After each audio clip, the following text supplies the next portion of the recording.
Oli, we're now looking at about 90% of the count for the votes, and of course about 13 million people having been counted in terms of voting. And I'm now joined by ATM, which is one of the parties at this point that haven't yet reached 60,000. Right? You're just under 60,000. I can imagine that at this point you're hoping for a lot more. But what sort of reaction would you say you have as a party to the sort of numbers that we're seeing here?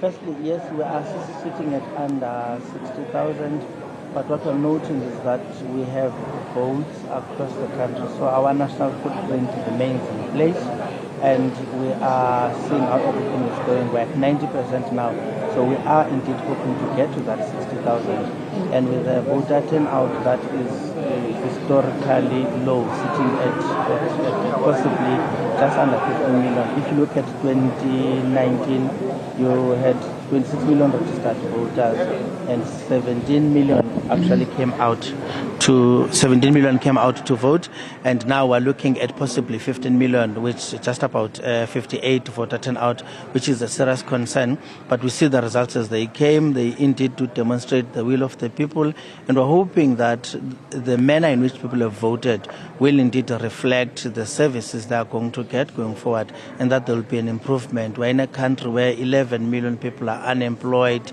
crime rate is high, and all of that. So we hope, despite everything that is happening, that there will be a change. ATM also entered these elections with an intention to contribute to building the country, to contribute to improving the situation in the country. And with the votes that we've got, whatever happens, we'll continue with that mission, because we believe that in South Africa there should be a betterment of life, and that is what we seek to continue, like we've been doing since 2019 in Parliament.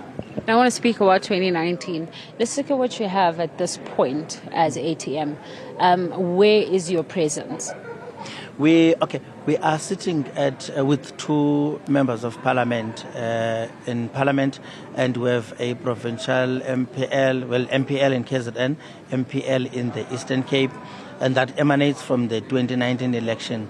But following the 2021 local government election, we're sitting with 55 councillors across the country, and we are in coalition governments in some municipalities. So as the ATM, we are indeed involved in an attempt to rescue the country, in an attempt to provide service delivery, in an attempt to better the situation as it stands. And of course, you understand the coalition much better because you've been part of these coalition talks. And I would say one of those coalitions that you have is in the West Rand, where there's quite a lot of service delivery issues that the community is facing there in the local government. But my point here is, what sort of talks are you going to go into when you go into coalitions for that betterment of the country, like you say? Whenever we enter into coalitions of any kind, the primary objective and what we put forward as the ATM is we look at what coalition partners are offering in terms of the service delivery, basically. So what is it that a political party which requires coalition arrangements, what are they saying?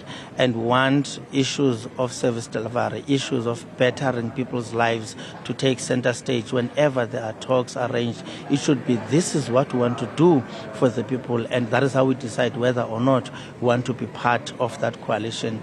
And if we see that this arrangement is not going to deliver any services for the people, this arrangement is not going to be a project that embarks on improving people's lives, and it won't improve employment, it won't improve services and the quality of life overall, then we will not be part of that. So we look at what is it that we can do for South Africans, not only the possibly 15 million who shall have voted now, but the over 60 million population of this country, because we are saying let there be an improvement of life overall. We cannot sit in a country where unemployment is high, where children graduate and they can't do any business, they can't be employed, and you have got a deterioration of the quality of life overall. And that is what we want to see change. So whenever coalition talks, we are part of them, we want to make sure that they are prioritizing primarily the people of this country.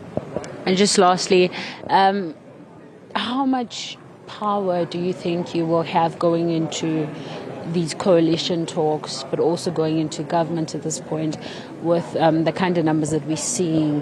How's that going to affect your negotiations? All right.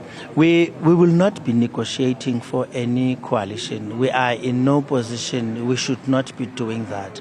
Those who have secured numbers close to the required 50 plus 1 to govern are the ones who should go around looking for partners. And if we are called upon as the ATM to partner with anybody who wants to govern this country, it is only then that we'll then begin talking. But we're in no position as a political party to say this is what we want. We have no basis at which to shop around for coalition. But we're hoping that as a political party, even if we have not emerged victorious in this election, that those who have received support from South Africans will remember them, will prioritize them. Because what we've been seeing all these years, this is not the first election, it's 30 years of the democratic dispensation, but what you've seen is a reduction in the quality of life, is people having been forgotten by those who access the levers of power in this country. And that is what we'd like to remind and warn parties, that they must not forget the people of this country. Voting is not just for the fun of exercising your voting right, but it is based on a hope that there will be an improvement of the quality of your life as an ordinary citizen of this country. Thank you very much for speaking to us. Of course, that's ATM having a conversation with us in terms of how going forward, the kind of negotiations, the kind of topics and conversations that they are going to be having